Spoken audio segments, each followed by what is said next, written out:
Good morning, everyone. It is really early in the morning. I am picking up 3 grandchildren and we're going on a boat. So I had to think early in the morning, what can I make today that's going to cook in that slow cooker so when we come home we have a hot, nutritious, delicious meal. You guys can do this for when you go to work. I used to do it when my kids were young.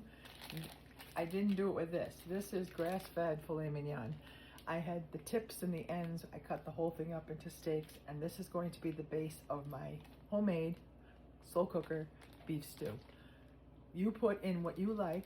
I am not using a crock pot liner today for all of you haters out there of crock pot liners, because that pan I have is a Hamilton Beach multi-cooker from Amazon.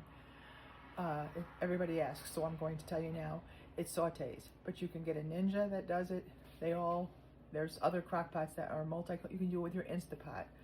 So this is grass-fed filet mignon, and it's on saute, so I'm going to drop that in. Honestly, this will be done when we come home from the boat later, and it will be like I worked all day on it, and you can hear it starting to sizzle. In here, I have my spices. There's 2 tablespoons of flour, 2 tablespoons of garlic powder, 2 tablespoons of onion powder, 1 tablespoon of rosemary, 1 tablespoon of thyme, 1 teaspoon of sea salt, a half a teaspoon of seasoned salt, and a teaspoon of black pepper. And I think I said 2 tablespoons of flour. Half of this spice mixture I'm going to put on the meat. The flour is the thickener, so half of it's going on. And it will flavor the meat while it sautés. And I'm going to break it up with my big spoon and let it start sautéing while I finish the vegetables. Over here, I'm cutting up, I did cut up 4 small russets and 1 sweet potato. And I've said this in the beginning, I want you to put in what vegetables you like. You guys all know, a couple of weeks ago, if you've been following me, that I have been working out of my freezer and my pantry.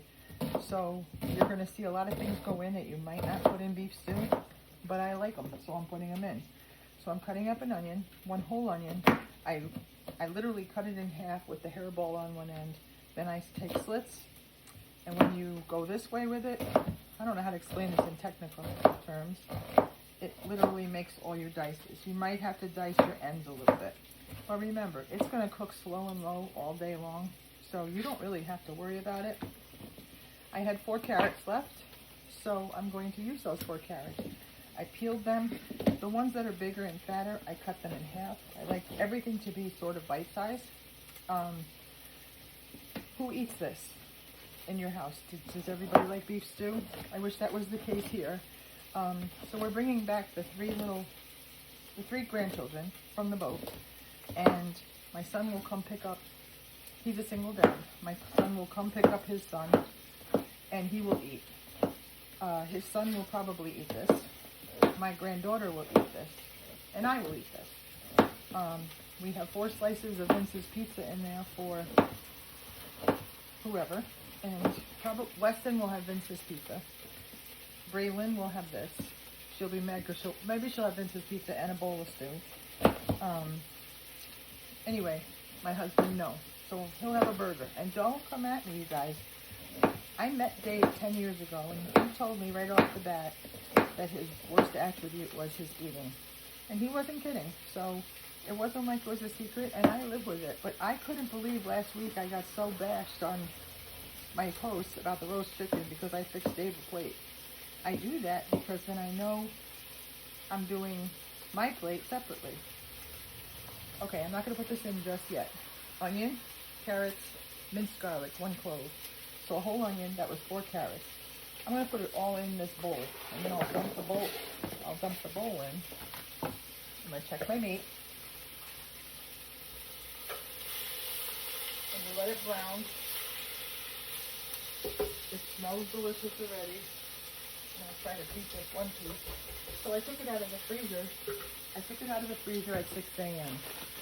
So the spices will be with the flour. So I'm also going to be added in a few minutes after I put these veggies in. I'm letting that brown a bit. So in my freezer, I had a bag of mushrooms. I had an open bag of corn, an open bag of peas, and these are from the garden, green beans. They're all going in this.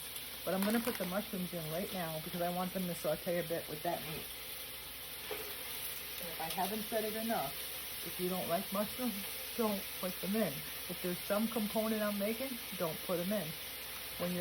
My kids were young, we made stew. It fed the whole neighborhood, and I put in lots more potatoes than that. I put the sweet potato in for myself because it gives it a sweetness in the background that I like.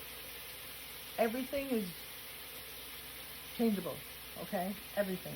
So now I'm going to dump these into that, put the rest of the seasonings, and let it simmer. I'll be right back. Good morning again. So apparently I cut the video off. This is the beef stew. It's going to get ready to be on warm for about 6 to 7 hours. What I added to this afterwards was the rest of the seasoning, a whole quart of organic beef broth, a tablespoon of Worcestershire sauce, and a tablespoon of tomato paste. All the seasonings, like I said, and all the vegetables are in here. The crock pot is ready to go on slow and low for 6 to 8 hours. And later on, I'll show you when it's done. And here we have thick and delicious beef stew. The finished product was a hit.